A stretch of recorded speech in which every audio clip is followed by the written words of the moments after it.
Welcome to the Team Lally Real Estate Show, home of the Guaranteed Sold program, or we'll buy it. If you have any questions, just give us a call at 799-9596 or check us out online at teamlally.com.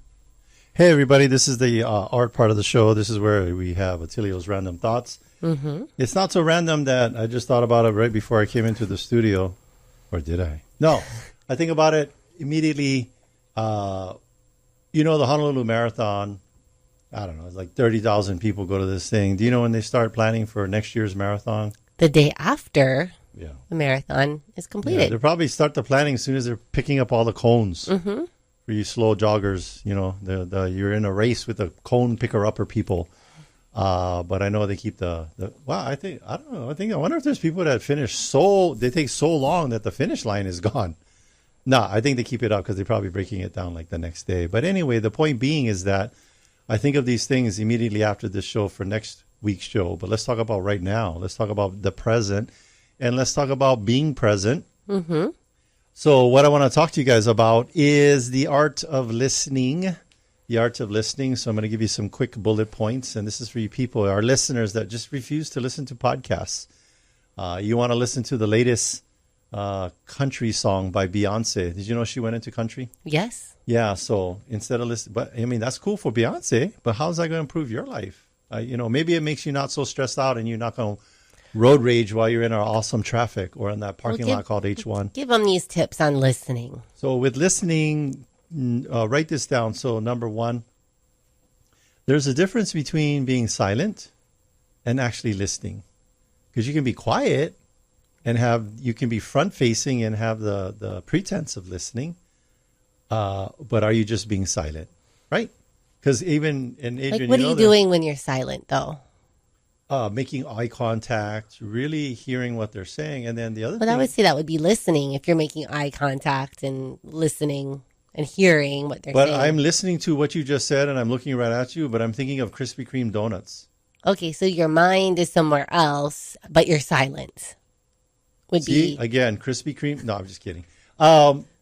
Yeah, so it's like in your brain. I mean, you can have, again, people can fake all the external things that's demonstrating they're listening. And then how they're looking at you, they're umming, they're eyeing, they're da-da-da. And then you go ask them a question. You know this, the spouse is out there and you're like, so what do you think? What are we going to do about the kids? And then the other person's like, huh? Okay, so what are your tips? Or the famous one is, what did I just say? What about for the ADHD people? Do you have any tips for them? Because their minds constantly wander. Here's the only time I would say it would be okay to interrupt in saying that you're interrupting to say, hey, hold on a second. You said this one thing, blah, blah, blah. Let me get some clarification on it. Mm-hmm. And what's good about that is that I know this other person that when they sit down with property owners and the property owners say something crazy or something that doesn't make sense, that he will, out of the kindness of his own heart and his level of expertise, interrupt them and say, hold on. Did I hear you correctly that you wanted to rent to your uncle who's unemployed and has a 10 credit score your home? Did I hear you correctly? Who's that person? That would be Duke Kim Han of Hawaii Pacific Property Management. Hey, Duke. Do I say hold on? Yeah. Or your mouth drops open. And you're like, whoa. No. Yes. Yeah. So how else are you helping people avoid big headaches? Yeah, one of the problems that I'm finding, because this is a PCS season, yes, so permanent change of station season. Military moving. A lot moving. of times, the military, they move most of their personnel, I'd say about half of them, during April to August season. Gotcha. Right, before school starts. Yep. So the people with families can get their kids in and get into a school.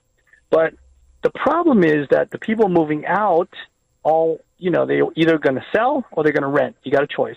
Yeah. But there's tax ramifications in that the realtors aren't telling them about. Mm-hmm. And all they say is, well, okay, you want to rent, then go talk to Duke. And, I'm left giving a lot of bad news.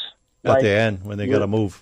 Yes. Yeah. It's so difficult because, when you buy on the VA or the GI Bill, you're probably not going to put any money down. Yes. Which means your mortgage is going to be really high. And if you have an HOA fee, normally those are anywhere from $400 to $1,000, mm-hmm, and that just takes away from your net profit.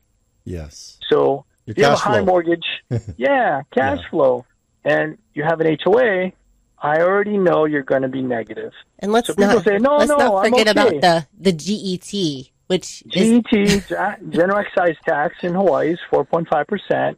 Then you got to pay the property manager 10%.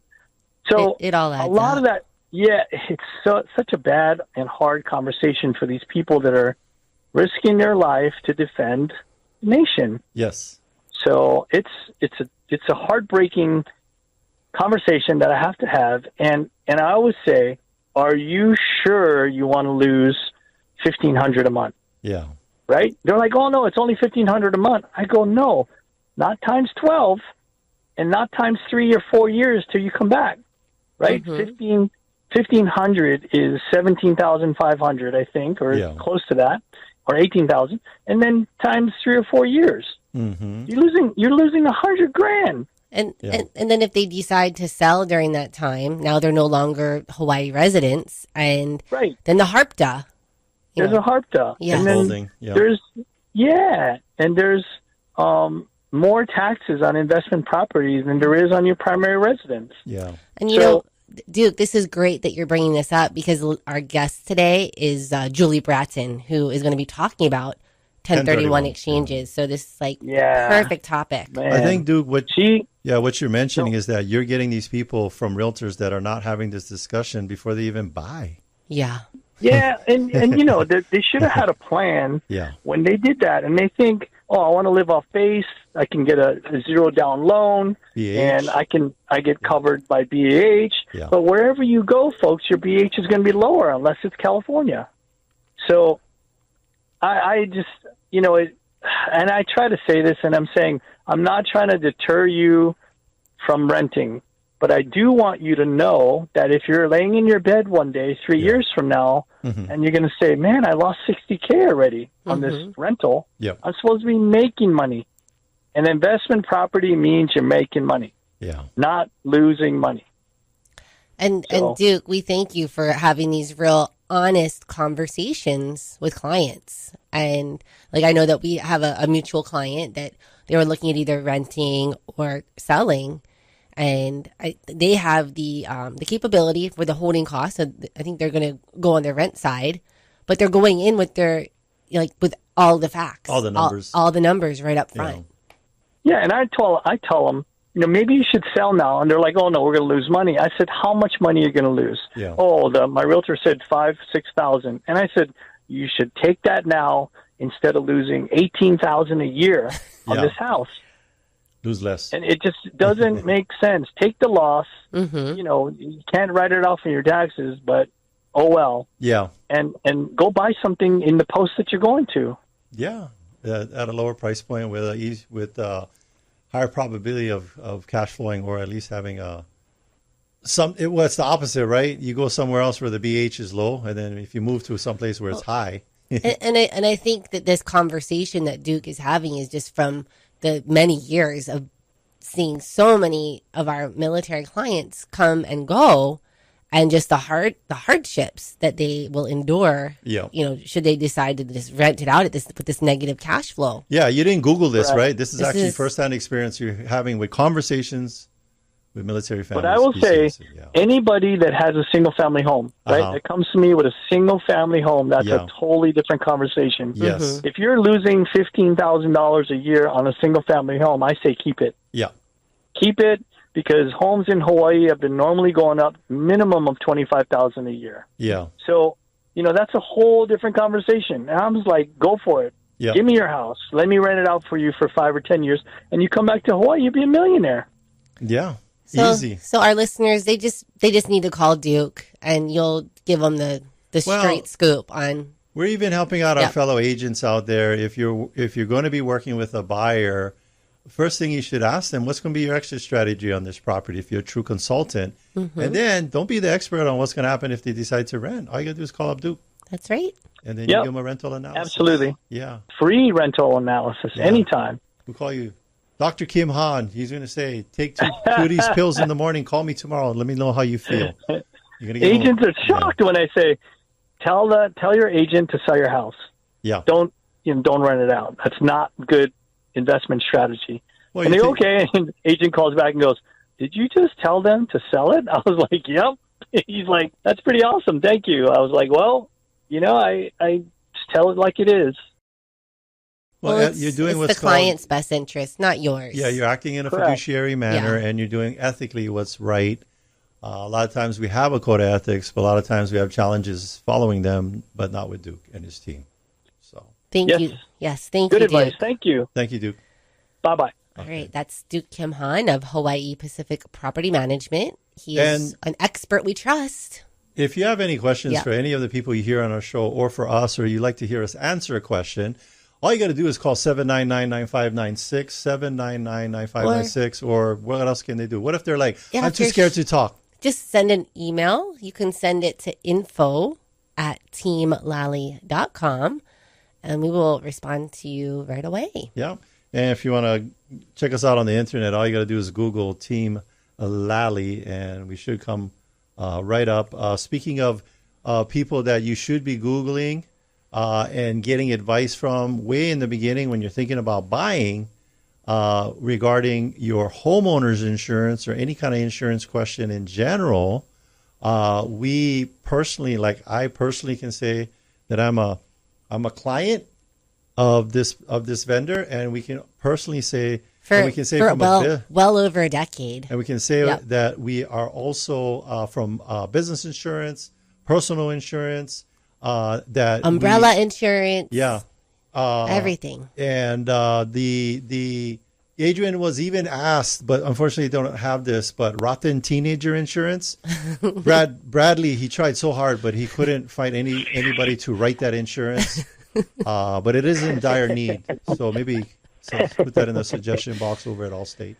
So we have Bradley Maruyama, Yeah. our expert we trust, with his insurance tip of the week. Bradley, what you got for us? All right. So, there are people back in the market. I mean, we see a lot of activity. But when I've been talking to some of the realtors, they do all this hard work. And we get to the insurance question, and they can't get insurance, and these properties are falling out of escrow. So what can a realtor and a buyer do? So there's a couple things.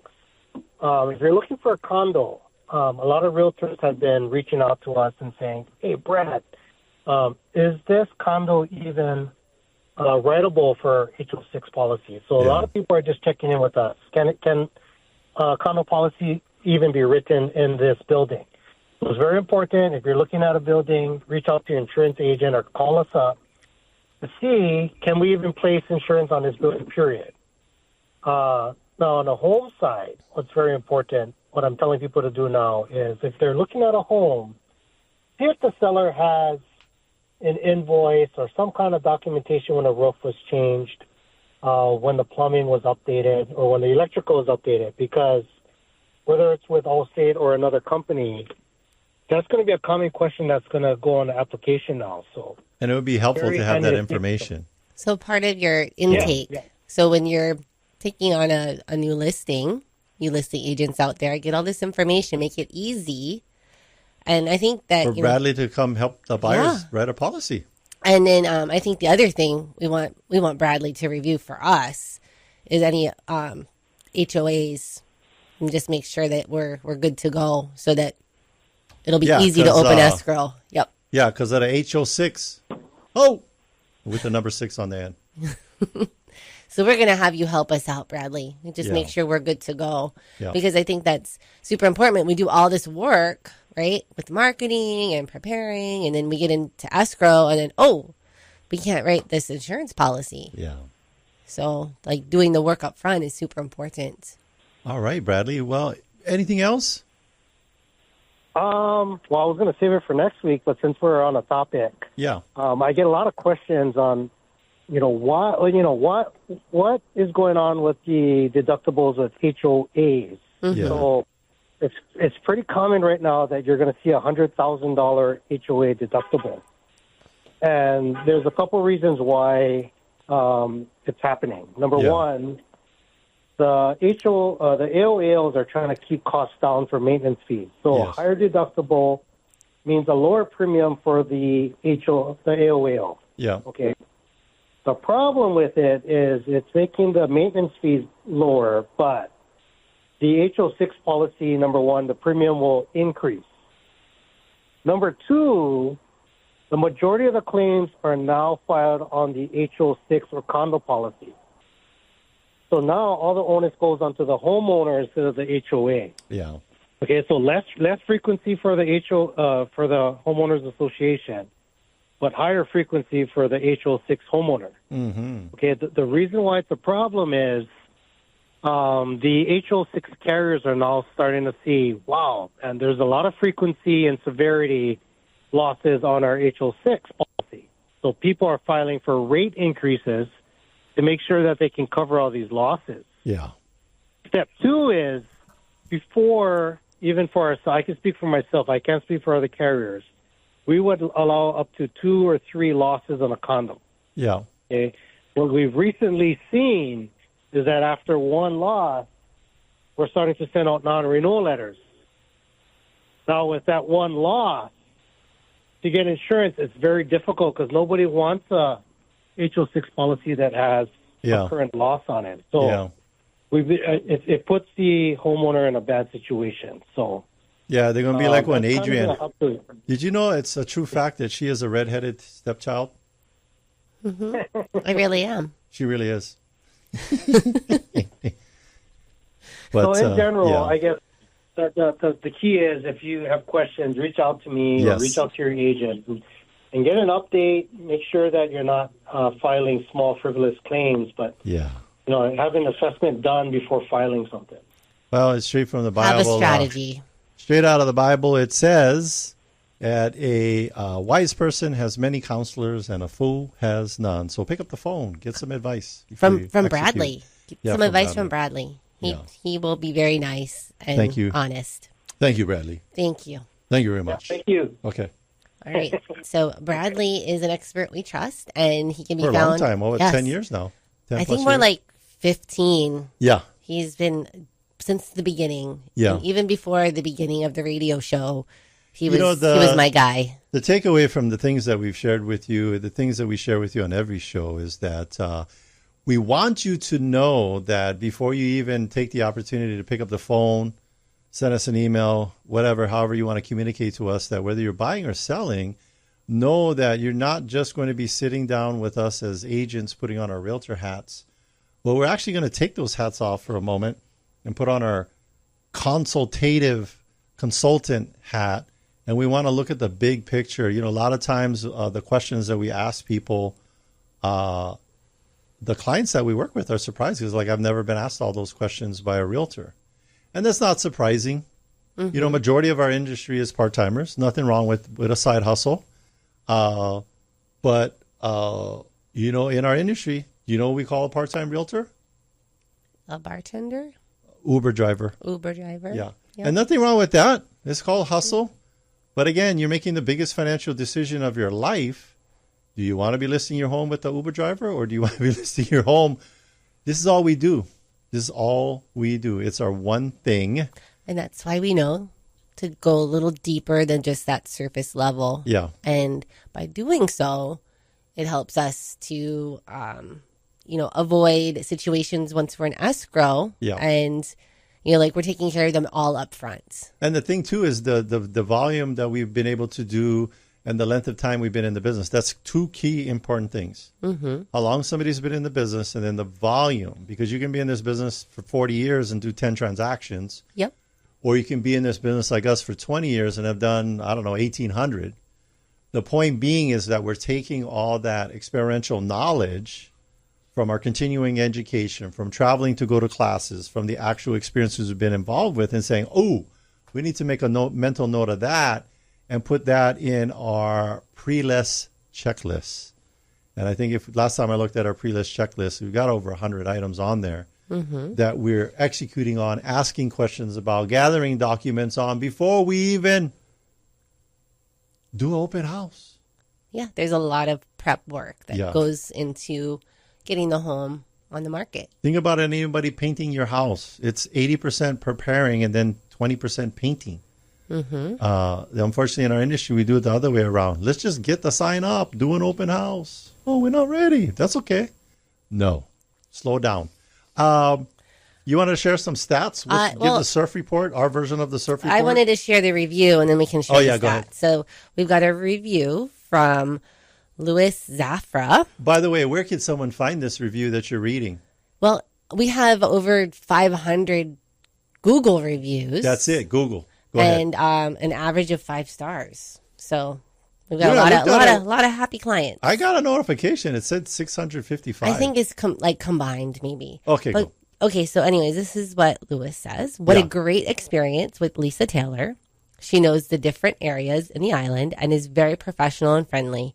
Highly recommended. Good job, Lisa. Yeah. All right, and then you're on to the stats? Oh, yeah, here's the stats. So this is the real estate version of the surf report. It's the median sale price of single-family homes and the median sale price of condos. Condos. So for a median, what does that mean, the word median? Well, that is that middle point. So half the homes have sold for more and half the homes have sold for less. So it's different than an average. An average is taking the total quantity of all the sales and then dividing by the number of sales. So this is not an average. It's a median. It's a median. So the median sale price for a single family home, drum roll, $1,075,000. They used to put it on here. Maybe we got to do it ourselves. The year to date change, but they don't put that on there anymore. But we had how many? So this is for February, and then the YOY, year over year. So the same month this year compared to the same month last year. What happened there? Number of sales. So there was 179 home sales in the month of February, which is an increase of 3.5%. Year over year. Yeah. All right, let's talk about condos. Like, $1 million for a single family home. Oh, I better start off with one condo. What are we looking at for a condo for a median sale price? That one is $512,500. $512,500. And then seems to be that the condo sale is a little bit more brisk because those price points are probably within the range of more buyers. Yep. So what are we looking at for the volume of condos for February? How many? So 334. Yes. And then that is an increase of 2.8% from the same month last year. Okay, so here's what the extrapolation is for you guys for 3.5, so more homes going under contract being sold than last year for both single family and condos. What that is a factual indication of is that you're having, first of all, the sticker shock of the interest rate is wearing off and it's becoming the new norm. People are getting used to it, right? If I went back into 1980 and snatched you out of 1980 and brought you forward to today and you looked at the gas prices, would you freak out? Oh, yeah. Yeah, because it was like 80 cents or something. I don't know what it was like. I don't know. It was less than that. But anyway, and you look today and it's like 445. You're like, what? So 6% when the interest rates 3 months prior to that was 2 or 3, that freaks you out. So the psychology of what's happening in the marketplace is people are getting used to 6% interest rates and they're getting involved in participating. What does this mean for you as a buyer? Like, giddy up and get going and go buy one house now? Yes. Or keep waiting? Buy it now and refinance later. Yeah. So marry the home, date the interest rate. All right. We are going to take a break, but stay with us. When we come back, we'll be talking with Julie Bratton of Old Republic Exchange Company. We'll discuss the 1031 exchange and its advantages for real estate investors, as well as strategies for a successful exchange. So stay with us. Have you ever been in a financial bind? How long did you wait before you called in the experts? Aaron and Alexis knew they couldn't wait much longer. They were preparing to return to the mainland and carrying both a rent and a mortgage on their home in Mililani. It was definitely time to call my friends Adrian Lally and Attilio Leonardi of Team Lally Real Estate Group of Keller Williams, Honolulu to step in and help. They dove right in and discussed the selling process, wasting no time. Adrian and Attilio prepared their home for market, and within 3 short weeks, the listing went live. But wait, not even a full week later, Aaron and Alexis had 2 offers on their home and closed escrow over the asking price. When you need to sell your home for the most money with the least amount of drama, trust Adrian and Attilio of Team Lally to do the job for you. Call 808-799-9596. That's 808-799-9596. Or visit teamlally.com, spelled Lally, Lally. Taking one cash offer for your home doesn't have to be your only option. I'm Barbara Corcoran, and especially in today's current market, having a local real estate agent who offers great marketing and options that are customized to fit your needs is smart. In Honolulu, the agents I trust are Adrian Lally and Attilio Leonardo. They can give you a guarantee to sell your home, flexible fees, or up to $10,000 in cash to help with repairs. Get the option that's right for you. Go to teamlally.com. Hey, Sean Hannity here, talking with the only real estate agent in your market I recommend. Adrian Lally and Attilio Leonardi of Team Lally Real Estate Group of Keller Williams, Honolulu. You know, it's more important than ever that you have your house in top condition when you sell it. Can you give some suggestions on how to do that? Sean, homes need to be move-in ready. The basics are decluttering, depersonalizing, professional cleaning, and getting all the honey-do lists done. We have the resources to do a full remodel and or simple things like cleaning, painting, and landscaping. How will that impact the listing price? Ultimately, by working with a team of professionals with a ton of resources and strategies, you will net more money in a shorter amount of time. That's it. Let's go. Great update. Thank you for keeping us informed. Put the most experience and the best marketing to work for you. Call Team Lally now at 799-9596 or online at teamlally.com. That's teamlally.com.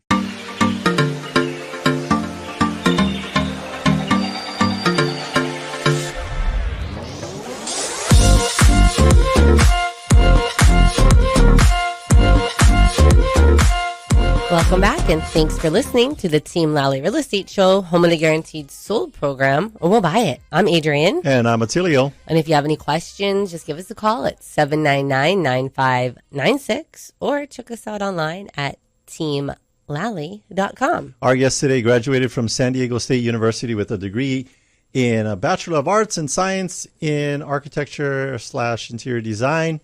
Her house inside is really nice. She began her real estate career in 1994 selling properties, later coordinating transactions for top producers. After showcasing her expertise, she was recruited by Old Republic to start a statewide transaction. By May of 2001, she was leading the 1031 exchange department for the state of Hawaii for Old Republic. She's risen to vice president, leaving a lasting impact on the real estate industry.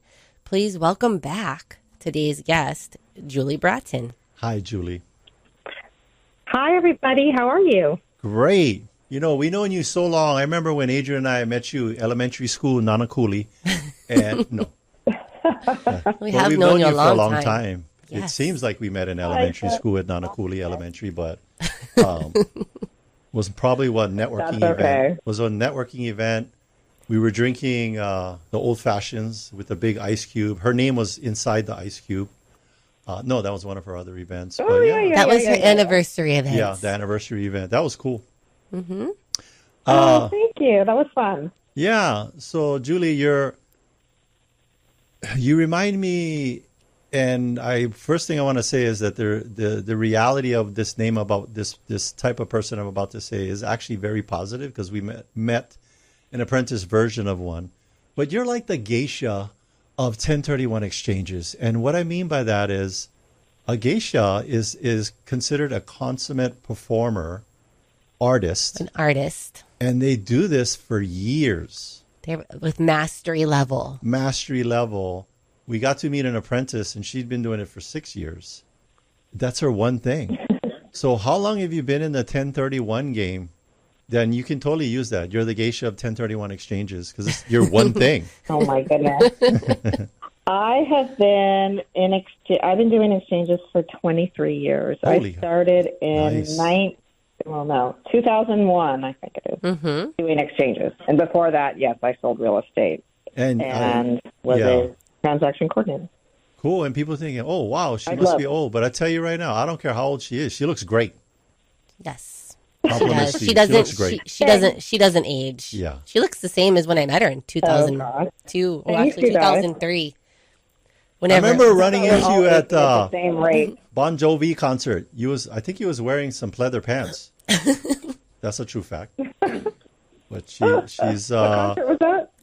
She's Bon Jovi. John Bon Jovi. I'm flip-flopping the name. gosh, John Bon Jovi. That was like that was like 15 years ago. But anyway, Julie likes to have fun, but she's also a master of the 1031. And I will tell you, well, let's just get to it. She's always been our go-to person on it. Like, what is a 1031? We keep mentioning this number. Like, what does that mean? What is that? Is that the combination to your high school locker? What is that? No, a 1031 exchange is a way to defer paying capital gains tax. So as long as on the sale and the purchase of investment properties. Yes. So the IRS that's their IRS code for it's 1031 exchange. Yes. So you have as long as you follow the rules, you can have a tax deferred transaction and not have to pay.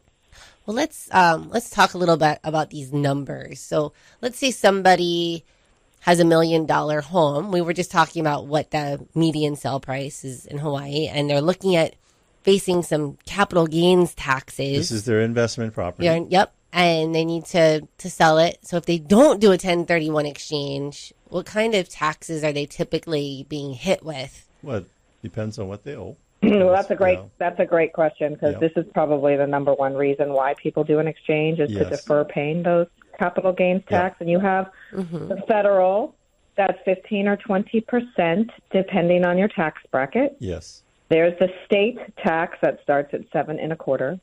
There's depreciation recapture that's taxed at 25%, and then maybe the 3.8 affordable care tax if that applies to this particular seller. Wow. So it can add up really quickly. Now, depreciation. So if you don't want to pay the capital gains tax. Do the 1031, but depreciation real quick. 27.5, is that what it is for residential? I'm not sure about that portion, but the depreciation recapture that you would pay on the sale of an investment property if you do not do an exchange is taxed at 25%. Yeah, so what that means, folks, is like you're getting a tax benefit of depreciation.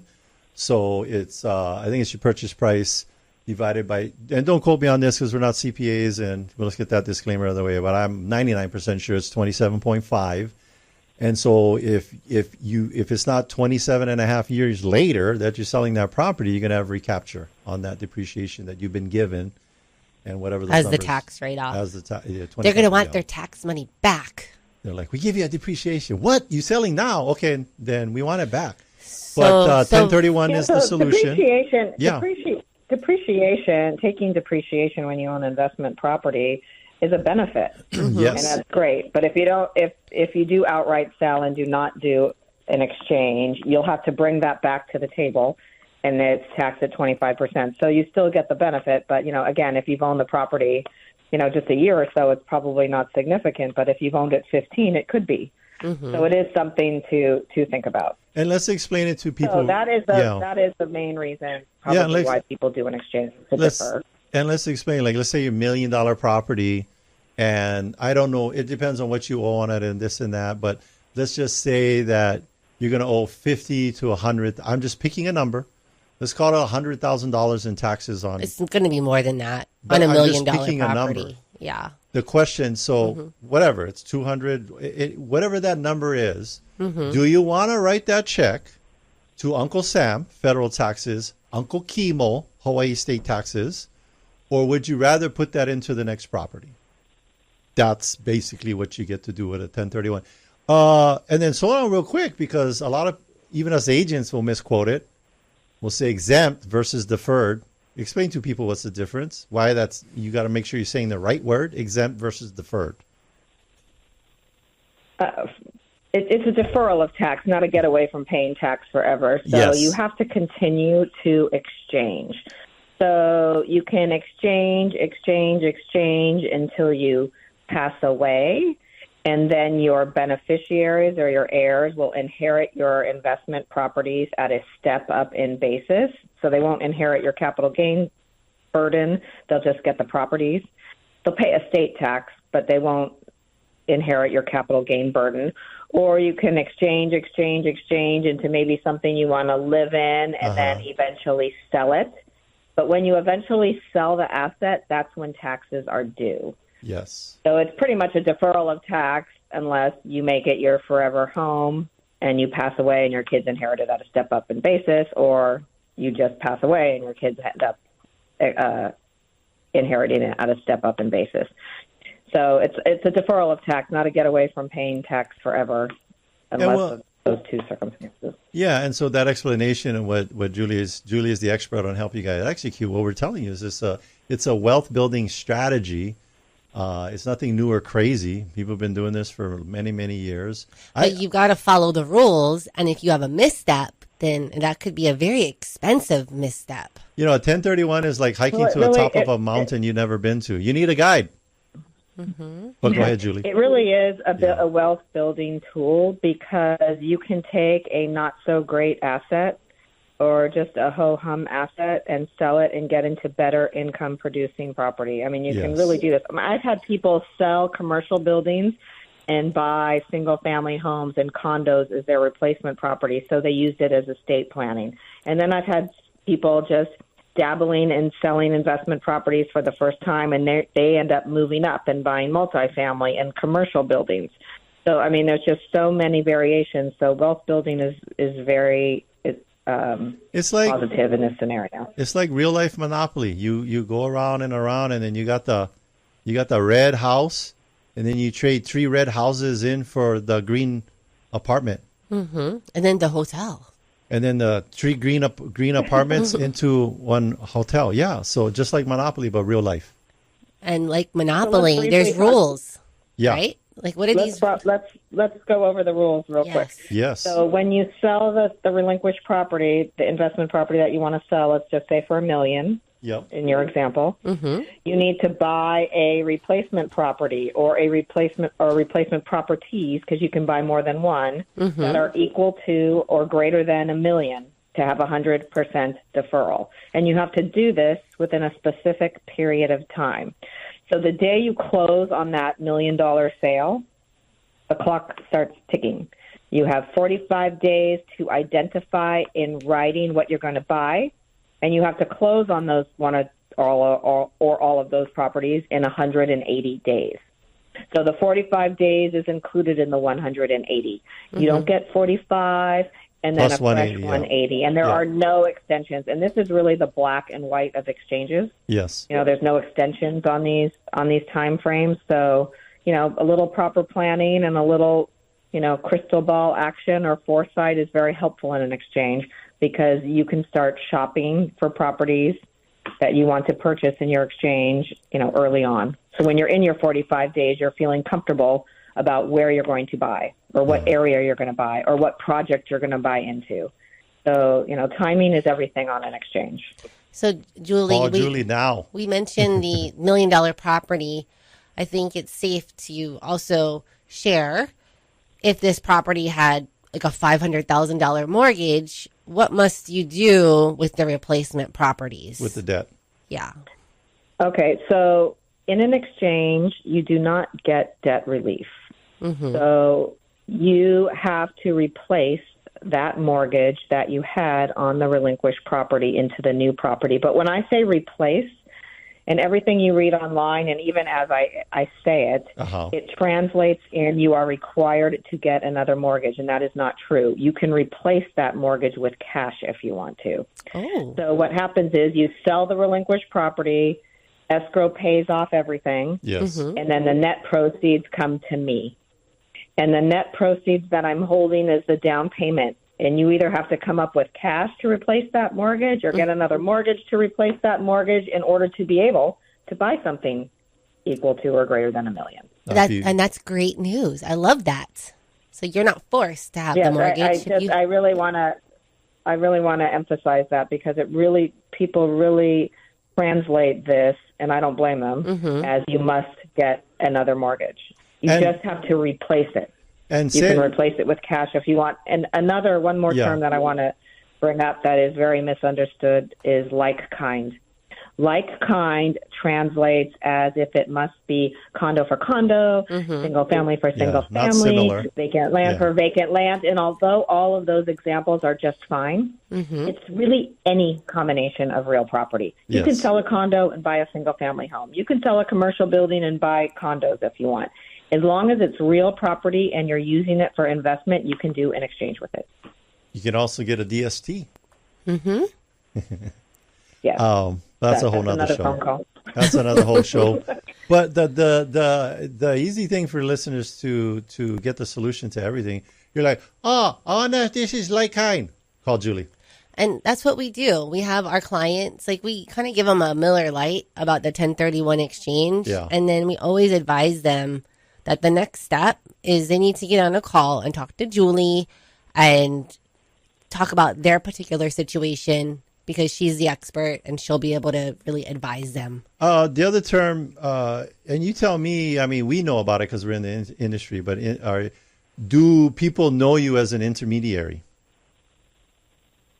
Yes. So the IRS says you have to use a qualified intermediary to do an exchange. Yeah. So there's variations of how people relate to that. So thanks for bringing that up.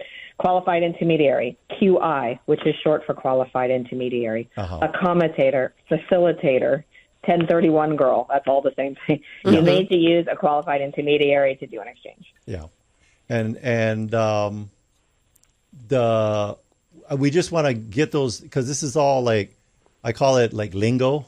And if everybody's talking Mandarin and you don't know what the heck it is, they can talk all day long and you're like, these are all buzzwords. Well, so she's saying qualified intermediary. Julie, what does it take to become a qualified intermediary? Yeah. Well, that's really a great question. Yes. Did you know that this field is an unregulated field and anybody can have a business card and say they're you just print the business cards, which is pretty scary. That's very scary. You don't scary. have to have licensed, bonded, you can sleep in a Holiday Inn. A lot of people wake up the next morning, you're a qualified intermediary. There's a lot of imposters out there, a lot of people that say they're qualified intermediaries, but they don't have to have, and there's no regulation where they put your money. So it's really important when you hire a qualified intermediary that they have all of those things in place. Super easy for everybody. All you got to do is listen to the show, and we're telling them call Julie. That's it. That's true. That's it. But be mindful of that. Be mindful of that. For just an example, our fee starts at $950 when you sell the relinquished property, and it's $575 when you buy the replacement property.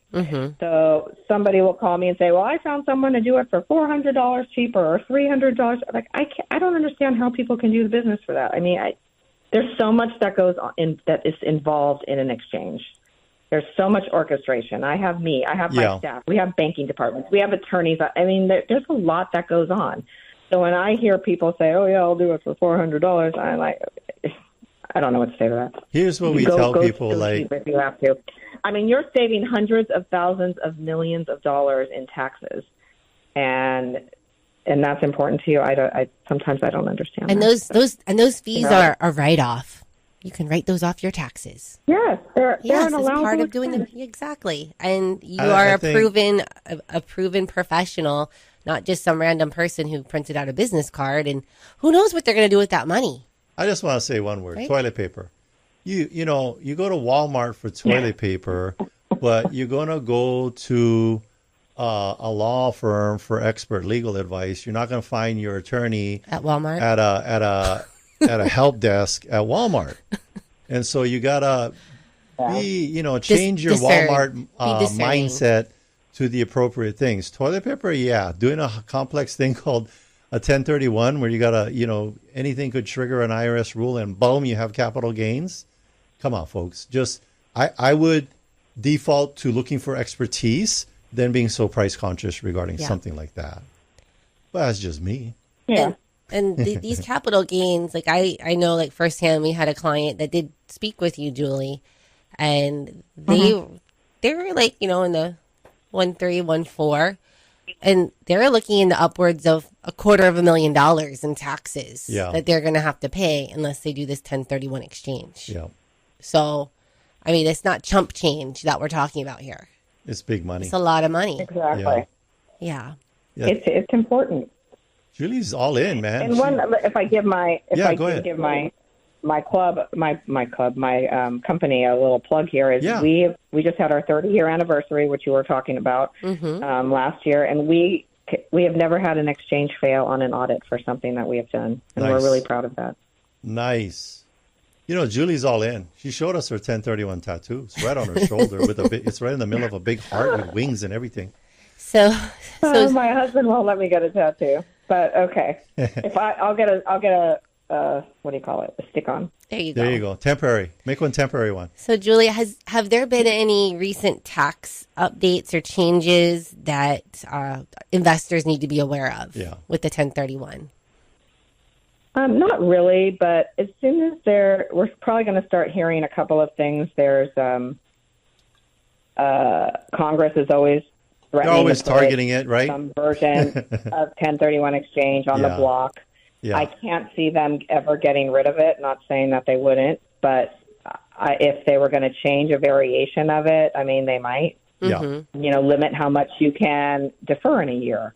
I don't know, but it's not going to go away. And we do not put out information about what if unless we really have something to look at and it's concrete. So sometimes, you'll see other QIs or qualified intermediaries send stuff out, and I feel like it creates mass hysteria for no real reason. Yeah. I think so. Unless we have something to really look at and contemplate, then we're not going to put anything out on it. Yeah, because I don't doubt that probably the first year after they put it into law, people were trying to shoot it down. And they have been, and we've always heard for years they're thinking about taking it away. We'll see it when we see it. Source of income. It would be an amazing source of income, but it would be devastating for so many industries. And the economy. So I feel, I just don't see it happening. Yeah. And then, Julie, you can share a success story that you've recently been a part of for a 1031 exchange. And or a curious story. Oh, wow. A success story. Or a funny one. Okay, I had a lady during, I guess, COVID. Here's a success. I have two. Yeah. One success story. During COVID, she was selling her relinquished property. She sold it. I was holding her money, and she was all set to buy her replacement property. It was closing in 2 weeks. She was a dental assistant, and she lost her job. Oh. Now the lender's not going to give her the loan. Oh, no. And she's freaking out. She's in the middle of this exchange. It's after her 45 days. She's going to pay taxes on it anyway. What do you do? So, of course I feel bad for her. She's a single lady. She's going to have $200,000 to pay. So I said to her, well, why don't you ask the seller of your replacement property? We don't know what their goals are or what they're going to do with the money, but see if they will give you a purchase money mortgage or, that solid type of seller financing. Mm-hmm. And if they will do that, then you can complete your exchange. I mean, if they had to do an exchange, it probably wouldn't work for them. Or if they had that money earmarked for something, that probably wouldn't work for them. But you know what? It worked for them. Cool. Wow. So they gave her a purchase money mortgage, and she was able to put her deal together and defer all her taxes. And then about 3 months later, it was so cute. She called me back and was like, I got my job back. Yay. And now I'm applying for my loan, and I'm getting it all squared up, and I'll square up with these sellers. But that was really kind of a sweet story. Well, she was really lucky to have you involved and have that outside of the box kind of advice. Yeah, because the 1031 lady down at the desk at the info desk at Walmart was not going to come up with that solution. No. Yeah, she's an order taker. Yeah. But you had yet another one, or you were saying something? I have one other story. Well, it's also perspective for you. I think the most stressful part of an exchange for people is the 45 days, finding a replacement property in 45 days, especially in this environment. Mm-hmm. The market is swift. There's not as much inventory. But I think one of the reasons is people are looking for perfect. Yeah. And remember, you're buying an investment property. You're not going to live there. You're not going to marry it. You're not going to be stuck with it. Of course, don't buy a piece of junk, disclaimer. Yeah. But if you had to make a lateral move just to defer paying the capital gains tax, do it. Mm-hmm. Hold on to it for a year or so. And And as soon as things calm down, you could always sell it again and do an exchange into something you really want. Yeah. It's and temporary. I feel like that is an important conversation to have to investors because they don't realize that sometimes they're in their own way. I say that in the most loving way. Yes. But they're not thinking about, oh, yes, this is an investment property. Yeah. They're trying to get all the ducks to line up perfectly. Why am I being so picky? Yeah. Yeah, so I feel like I have that conversation with a lot of people, and it really helps them move forward. I mean, sometimes it doesn't. They're just going to be picky, but I feel like a lot of people are like, oh, yeah, you're right. Yeah. I'm not going to marry this property. I'm not stuck with it. I can sell it eventually. And again, don't buy a piece of junk. But if you had to make a lateral move just to get out of this, on your 44th day, it's temporary. Do it. It's a temporary situation that can be, exchanged out of in the future. Yep. So. Okay. Yeah. So I think that conversation needs to be had with, some sellers who are on the fence sometimes. I think they're on the fence because of the 45-day. Well, you just had it with all the sellers listening right now. All these investor owners listening right now. They're like, oh, wow. All right. Well, there you go. That was helpful. Thank you, Julie. All right. So we're coming to the end of the show. Thank you so much. You're like Michael Baldwin on SNL. You repeat guests. And we'll have you again. We'll have you on again later on another one. We're trying to get you up to 10 shows and a punch card, and then we buy you ice cream. Hopefully you're not lactose intolerant. Ice cream? Okay, sounds good. It better have toppings. Okay. All right. Well, thank you for having me. Thank you, Julie. Thank you, Julie. We appreciate you. Bye, guys. All right, so that speaker and that topic was a prime example of how we are consultants, not realtors. Mm-hmm. And we take a look at the big picture, everything. We go 30,000 down to 10, down to 5, down to ground level. We're not going to go straight to ground level, slap a sign up front, and let's go and sell it. Bring in experts to advise if that's not our expertise. So we always bring Julie in when there is an opportunity to educate maybe a new investor or even a seasoned investor about this 1031. So if you want a sales pitch, visit the competition. If you want a consultation, 799-9596, 799-9596, or Google teamlally.com. That's Lally. And if you want to get a hold of Julie, you can always reach out to us. We'll put you in contact with her. Yeah, you know what Julie's number is? 799-9596. That's right. All right. So, hey, real quick, we're looking for an inside sales agent. Phone pro. Telephone pro. If you are a phone pro or know a phone pro and you're not happy where you're at, come be happy with us and make a ton of money and have fun. How about that? We have a fun new office. Join teamlally.com. Well, thank you for listening, and thank you to our sponsors. Jody and Derek of Pacific Rim Mortgage. Bradley with Allstate Insurance. Kenji with Pillar to Post Home Inspections. John with Kilauea Pest Control. Duke with Hawaii Pacific Property Management. Robinson of Fine Line Paintworks. Jake with Go Local Power. Scott of Zero Res Hawaii. Amphi with Estate Planning Group. Jason Wu, attorney at law. Jeff with the Loan Depot. Rhino of Hawaii Unified. Janice with Dreamhouse Drafting. If you want to get a hold of any of our sponsors, all you got to do is go to teamlally.com. We also want to give a big thank you to Leah Rodriguez, our producer here in the studio. Chee-hoo. Make sure to tune in next week. We'll have an awesome guest talking about something that'll change your life. Forever. This is the Team Lally Real Estate Show, home of the Guaranteed Sold program. If we can't sell your home at the agreed upon price and your time frame, we'll have it bought for cash. Thanks and aloha. The preceding program was sponsored by Team Lally.